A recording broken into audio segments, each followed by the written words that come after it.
Assalamualaikum warahmatullahi wabarakatuh. Perkenalkan, nama saya Rahma Saniati dengan nomor NIM 187207005. Saya dari Prodi Pendidikan Ekonomi, Fakultas Ilmu Pendidikan, Universitas Pancasakti Bekasi, Kampus D. Di sini saya akan mempresentasikan materi mengenai artefak intelijensi sebagai bahan penunjang ujian akhir semester saya. Dan dosen pengampu saya yaitu adalah Ibu Eti Indayani, MPD. Baik, langsung saja saya akan memulainya. Yang pertama ada teorema Bayes atau Century Factor. Teori Dirichlet-Sheffer dan teori probabilitas ini dan statistika teorema Bayes adalah sebuah teorema dengan dua penafsiran yang berbeda. Dalam penafsiran Bayes, teorema ini menafsirkan bahwa seberapa jauh derajat kepercayaan subjektif yang harus berubah secara rasional ketika ada petunjuk baru. Namun, dalam penafsirannya, Previoustis teorema ini menjelaskan representasi inverse probabilitas dua kejadian. Nah, yaitu apa saja? Yang pertama ada formula teorema Bayes. Terdiri dari peluang posterior, yang kedua ada peluang prior, yang ketiga ada peluang likelihood, yang keempat ada peluang evidence. Yang kedua ada Century Factor. Century Factor ini adalah faktor kepastian yang merupakan suatu metode untuk membuktikan apakah suatu fakta itu pasti atau tidak, yang berbentuk metrik yang biasanya digunakan dalam sistem pakar. Nah, penerapan metode ini digunakan untuk mendiagnosa penyakit kulit pada manusia. Terdiri dari sistem pakar. Sistem pakar di sini berupa kumpulan sistem yang membentuk perangkat lunak atau softwarenya dalam komputer yang dirancang untuk menggunakan fakta, teknik, dan ilmu dalam pengambilan keputusan atas masalah yang biasanya terjadi, lalu dapat diselesaikan dengan tenaga ahli atau pakar dalam bidangnya. Lalu yang kedua, penerapannya ada algoritma Century Factor atau CV. Metode ini diusulkan oleh Shortleff atau Boxan pada tahun 1975. CF merupakan nilai parameter klinis yang diberikan Machine untuk menunjukkan besarnya kepercayaan. Lalu ada teori Dempster-Sheffer. Teori ini pertama kali diperkenalkan oleh Arthur Dempster dan Glenn Sheffer, yang merupakan percobaan model ketidakpastian dengan range probabilitas sebagai tunggal. Kemudian teori ini Dempster dipublikasikan di bukunya dengan judul Mathematical Theory of Evidence pada tahun 1976. Nah, dalam teori ini merupakan teori matematika dari evidence, namun dapat memberikan sebuah cara untuk menggabungkan evidences dari beberapa sumber dan mendatangkan atau memberikan tingkat kepercayaan dari evidences yang tersedia. Lalu ada sistem pakar, expert system. Jadi, sistem pakar ini merupakan sebuah program komputer di mana program ini sangat cerdas, dan program ini menggunakan dua komponen yang sangat penting, di antaranya yaitu OS base dan inferensi agent untuk memecahkan yang lumayan sulit atau cukup sulit, sehingga membutuhkan keahlian manusianya yaitu para pakar untuk menemukan solusinya.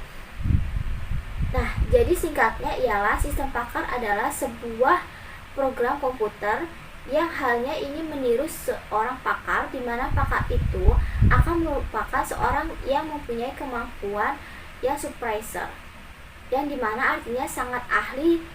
Di sini sistem pakar mempunyai kemampuannya yang bertujuan merupakan manusia, artinya expert. Dia di dalamnya ini dapat memecahkan masalah yang dimana menggunakan block long-term memory dan serta memori sedih.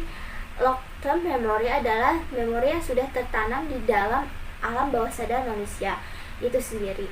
Kalau short term memory ini adalah memori yang masih aktif di otaknya, jadi memori ini bisa saja hilang kalau misalnya enggak diasah gerakannya. Memori ini akan tetap ada di dalam bawah sadar manusia. Selanjutnya ada fuzzy logic. Apa itu fuzzy logic? Fuzzy logic adalah peningkatan dari logika Boolean yang berhadapan dengan konsep kebenaran sebagai atau sebagai logika untuk menyatakan bahwa segala hal dapat diekspresikan dalam istilah biner 0 atau 1 dalam arti hitam atau putih, ya atau tidak. Nah, logika fuzzy ini menggantikan kebenaran Boolean dengan tingkatan kebenarannya. Jadi, lalu siapa yang menemukan fuzzy logic ini? Fuzzy logic diperkenalkan oleh Profesor Lotfi Zadeh. Beliau adalah guru besar University of California. Pada tahun 1965 dipresentasikan sebagai suatu metodologi kontrol, tetapi sebagai suatu cara memproses dengan memperkenalkan penggunaannya particle set. Selanjutnya ada plus minus fuzzy logic. Fuzzy logic mempunyai kelebihan dan kekurangannya. Nah, di sini ada kelebihan dari fuzzy logic sendiri. Yang pertama, dapat mempunyai rancangan sistem cukup mudah dan dapat dimengerti. Lalu yang kedua, dapat memberikan solusi yang sangat efisien untuk masalah yang kompleks di semua bidang kehidupan karena menyerupai penalaran dan pengambilan keputusan pada manusia. Yang ketiga, ada logika fuzzy dapat dikodekan menggunakan lebih sedikit data sehingga tidak menepati ruang memori yang lebih besar. Namun ada pun kelemahan dari fuzzy logic. Yang pertama, kelemahannya merupakan sistem kontrol logi fuzzy adalah bahwa algoritma di sepenuhnya bergantung pada pengetahuan dan keahlian manusianya. Lalu yang kedua, ada kita harus memperbarui aturan sistem kontrol logika fuzzy logic secara teratur. Jadi bisa dikatakan kekurangan dan kelebihan fuzzy logic sendiri harus kita mengetahuinya terlebih dahulu. Next, selanjutnya ada fuzzy inference system. Apa sih sistem inference fuzzy? Merupakan sistem yang dapat melakukan penalaran dengan prinsip serupa manusia melakukan penalarannya dengan nalurinya. Nah, sistem ini dihasilkan dari inference fuzzy. Fish sendiri telah berhasil diaplikasikan dalam berbagai bidang. Contohnya seperti otomatis, klasifikasi data, analisis keputusan dari sistem pakar karena kemampuan yang fleksibel untuk bisa dapat diterapkan di berbagai bidang. Nah, FISH ini dapat dibangun dengan 3 metode, yaitu metode Tsukamoto, Madani, dan metode Sugeno. Dalam sistem fuzzy sendiri merupakan kerangka yang komputasi yang didasarkan pada teori himpunan fuzzy. Lalu di sini ada komponen-komponen utama dari aturan fuzzy. Yang pertama ada fuzzification, yang kedua ada inferensi, yang ketiga ada diffusification. Nah, fuzzy inference system metode Tsukamoto adalah metode di mana aturannya berbentuk implikasi, merupakan ada sebab dan akibatnya, atau input atau output. Setiap aturan berbentuk if-then merupakan hasil representasi dari proses fuzzifikasi dengan menggunakan fungsi keanggotaan yang monoton. Dalam output ini sebagai hasil berdasarkan tiap aturan dengan tegas bergantung pada nilai Fred Strait yang diberikan dengan rata-rata robotnya. Di sini ada jaringan saraf tiruan. Adalah merupakan paradigma pemrosesan suatu informasi yang terinspirasi oleh sistem sel saraf biologi. Sama seperti otak yang memproses suatu informasi. Dalam jaringan saraf tiruan ini, seperti manusia. Belajar dari suatu contoh, contohnya merupakan salah satu proses pembelajaran pada otak manusia tersebut. Nah, istilah dalam jaringan saraf tiruan atau bisa disingkat sebagai JST terdiri dari yang pertama ada neuron, node atau unit, yang kedua ada jaringan, yang ketiga ada input, yang keempat ada output, yang kelima ada hidden layer, yang keenam ada bobot, yang ketujuh ada fungsi aktivasi, yang ke-8 ada fungsi aktivasi sederhana, serta yang terakhir ada paradigma pembelajaran. Lalu ada komponen-komponen jaringan saraf tiruan, JST. Nah, di dalam ini yang dimaksud adalah neuron atau sel sarafnya. Di sini mentransformasikan informasi yang diterima melalui sambungan yang akan keluarnya menuju neuron-neuron lainnya. Pada saraf yang ini, hubungan antara neuron satu dengan neuron lainnya dikenal dengan nama bobot. Namun, pada jaringan saraf neuron ini akan dikumpulkan dalam lapisan-lapisan atau yang bisa disebut dengan layer. Nah, dalam lapisan ini disebut dengan neuron layers.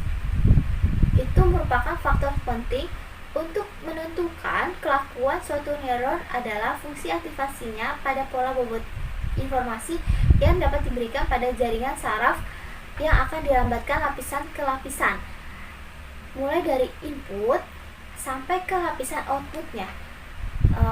Dari sini bisa dikenal dengan lapisan tersembunyi, hidden layer, tapi tergantung juga pada algoritma pembelajarannya. Biasanya bisa jadi informasi tersebut akan dilambatkan secara mundur pada jaringannya. Di sini ada arsitektur jaringan dan jaringan saraf tiruan, JST. Dibagi menjadi 3, ada jaringan dengan lapisan tunggal, di mana jaringan lapisan tunggal ini hanya memiliki jaringan satu lapis saja. Lalu ada jaringan dengan banyak lapisan. Nah, di sini antara saraf satu dengan saraf lainnya memiliki banyak lapisan yang disebut dengan multi-layer net. Lalu ada jaringan dengan lapisan kompetitif. Nah, jaringan dengan lapisan kompetitif ini biasanya jaringan yang secara kompetitif yang dimana lapisan-lapisan tersebut akan berada dalam kompetitif di saraf satunya, maka disebut kompetitif layer net. Selanjutnya ada fungsi aktivasi jaringan saraf tiruan JST. Di sini ada 7 fungsi aktivasi jaringan saraf. Yang pertama ada hard limit atau tanggal biner. Yang kedua ada symmetric hard limit atau yang bisa kita kenal dengan bipolar. Lalu yang ketiga ada threshold. Yang keempat ada bipolar threshold. Yang kelima ada linear. Yang keenam ada sigmoid linear. Lalu yang terakhir ada sigmoid bipolar. Bisa dikenal dengan symmetric sigmoid. Adapun metode Hebeb, metode delta ruler, metode Prefectron, dan jaringan saraf tiruan, metode Hebbian-Hebeb. Pembelajaran Hebeb adalah aturan pembelajaran yang paling tua dan paling terkenal dari semua aturan pembelajaran. Kenapa dikatakan metode Hebbian? Karena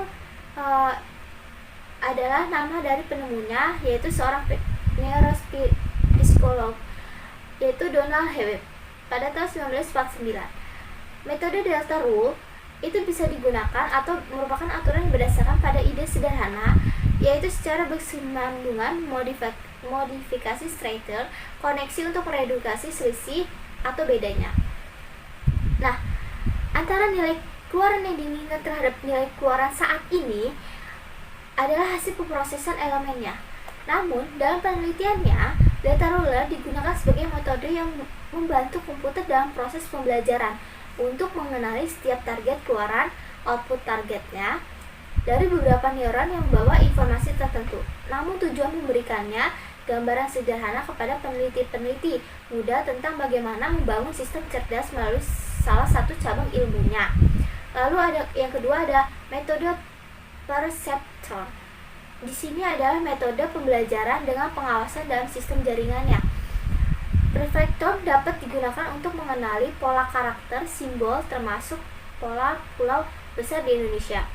Nah, metode ini merupakan salah satu dari metode jaringan saraf tiruan yang dapat digunakan untuk membuat suatu sistem pengenalan tingkat keberhasilan yang cukup baik. Adapun algoritma genetika. Nah, algoritma genetika adalah komputerisasi yang diinspirasi oleh teori evolusi yang kemudian diadopsi menjadi algoritma komputasi yang biasanya digunakan untuk memecahkan suatu pencarian nilai dalam suatu masalah optimasinya. Nah, algoritma genetika memiliki struktur umum antara lain pertama struktur populasi, kromosom, generasi, fungsi fitness, offspring, serta mutasi. Namun di samping itu ada pun komponen utama dari algoritma genetika. Nah, dalam algoritma genetika terdapat 6 komponen utama, yaitu ada teknik penyediaan, yang kedua ada prosedur inisialisasi, lalu ada fungsi evaluasi, seleksi, operator genetika, serta penentuan parameternya. Lalu ada hal-hal yang harus dilakukan dalam algoritma genetika. Di sini ada beberapa hal yang harus kita lakukan dalam mengenal algoritma genetika. Yang pertama, kita harus mendefinisikan individunya. Lalu yang kedua, mendefinisikan nilai fitnessnya. Lalu yang ketiga, ada pembagian dari populasi awalnya. Yang keempat, harus diseleksi terlebih dahulu. Lalu yang terakhir ada perkawinan silang atau crossover dan mutasi dari gennya. Nah, aplikasi algoritma genetika mempunyai tahap-tahap sendiri. Yang pertama ada aplikasi GA untuk mencari nilai maksimal dari suatu fungsi. Lalu yang kedua, melalui aplikasi GA untuk penyelesaian TSP. Sedangkan aplikasi GA untuk mengoptimasikan radio base station. Lalu ada aplikasi GA pada peramalan data time series. Dan yang terakhir ada melalui aplikasi GA untuk mencari kata-kata dari sebuah pengaplikasikan algoritma genetika sendiri. Sekian presentasi yang saya berikan kali ini dan saya jelaskan, kurang lebihnya mohon maaf bila ada penyampaian dan pengucapan dalam hal ini ada kesalahan, dan juga mohon maaf bila tidak efisien secara langsung. Saya berharap semoga apa yang saya sampaikan ini dapat memberikan suatu informasi dan gambaran dalam materi kali ini. Kurang lebihnya mohon maaf, wabillahi taufiq wal hidayah. Wassalamualaikum warahmatullahi wabarakatuh.